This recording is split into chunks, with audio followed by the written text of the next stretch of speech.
حضرت سلیمان علیہ السلام اور ملکہ سبا کا واقعہ۔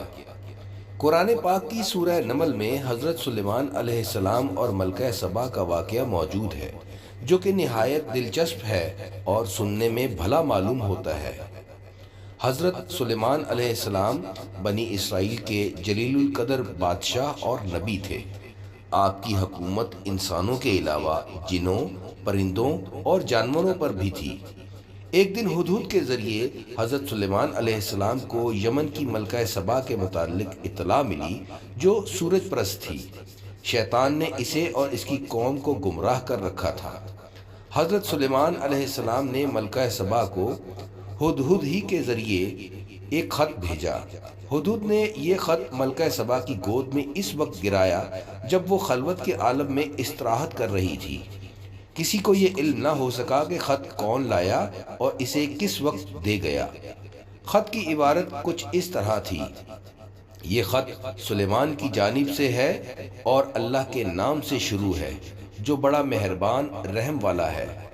تم کو ہم پر سرکشی اور بلندی کا اظہار نہیں کرنا چاہیے، اور تم میرے پاس خدا کی فرما بردار ہو کر آؤ۔ ملکہ سبا نے یہ خط پڑھ کر اپنی روایات کے مطابق اپنے درباری امراء سے مشورہ کیا۔ امراء نے کہا، ہم زبردست جنگی قوت اور طاقت کے مالک ہیں، ہمیں سلیمان علیہ السلام سے مروب ہونے کی کوئی ضرورت نہیں۔ بہرحال فیصلہ کرنے کا اختیار انہوں نے ملکہ کو ہی سونپا کہ ملکہ جو بھی فیصلہ کرے ہم اس پر راضی ہوں گے۔ ملکہ اپنی قوت و طاقت سے بخوبی باخبر تھی، لیکن حضرت سلیمان علیہ السلام نے خط جس طرح اس تک پہنچایا تھا، اس نے ملکہ کو سوچنے پر مجبور کر دیا، اور اس نے عجلت میں کوئی فیصلہ نہ کرنے کا ارادہ کرتے ہوئے سلیمان علیہ السلام کو چند قاصدین کے ہاتھ تحفے تحائف بھجوائے۔ قاصدین کو بھجوانے کا ایک مقصد یہ بھی تھا کہ حضرت سلیمان علیہ السلام کی قوت و حشمت کا صحیح اندازہ لگایا جائے۔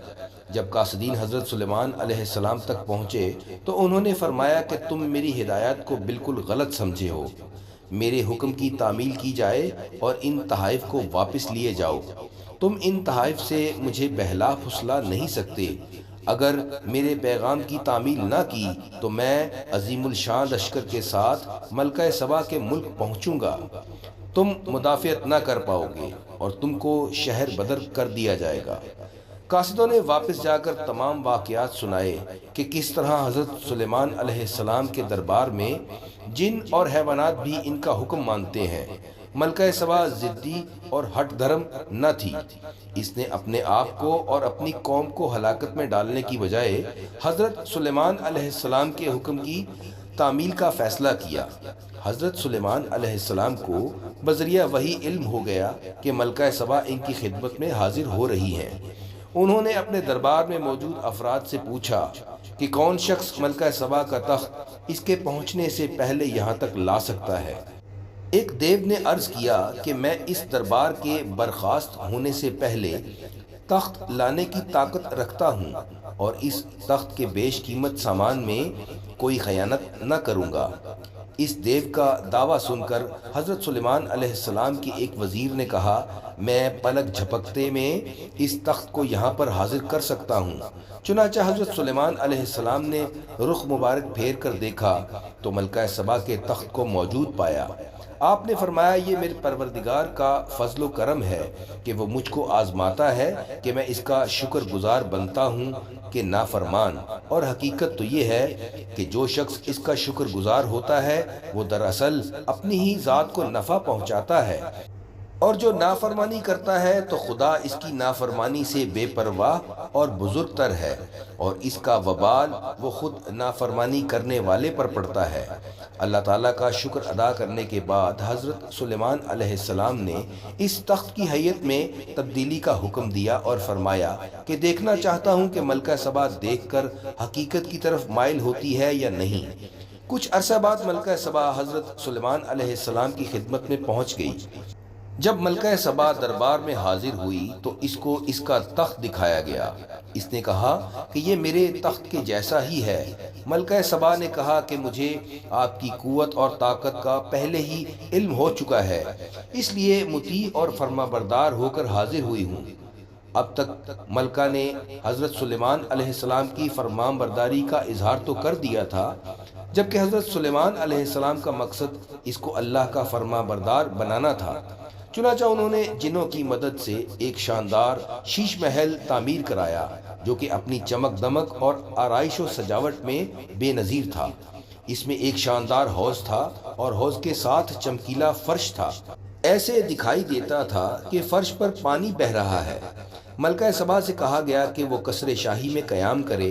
ملکہ کو اس کے لیے صحن سے گزرنا پڑا۔ وہاں سے گزرتے ہوئے ملکہ نے خیال کیا کہ صحن میں پانی ہے۔ اس نے اپنا لباس پنڈلی تک اٹھایا کہ پانی میں بھیگ نہ جائے، تو اس کو بتایا گیا کہ اس میں پانی نہیں ہے بلکہ یہ حوض کا عکس ہے۔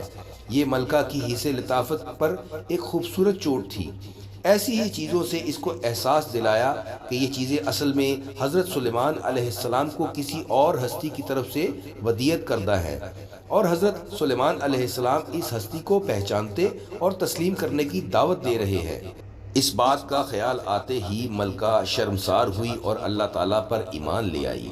اسلام قبول کر لینے کے بعد حضرت سلیمان علیہ السلام نے اس سے نکاح کر لیا اور بعد میں اس کو اس کے ملک جانے اور حکومت کرنے کی اجازت عطا کی، اور بعد ازاں اس سے وقتاً فوقتاً ملاقات فرماتے رہے۔ عاصم سٹوری سننے والے تمام معزز سامعین و ناظرین، امید ہے آج کی ویڈیو آپ کو ضرور پسند آئی ہوگی۔ ویڈیو کو لائک اور شیئر کرتے جائیں، چینل کو سبسکرائب ضرور کریں۔ شکریہ۔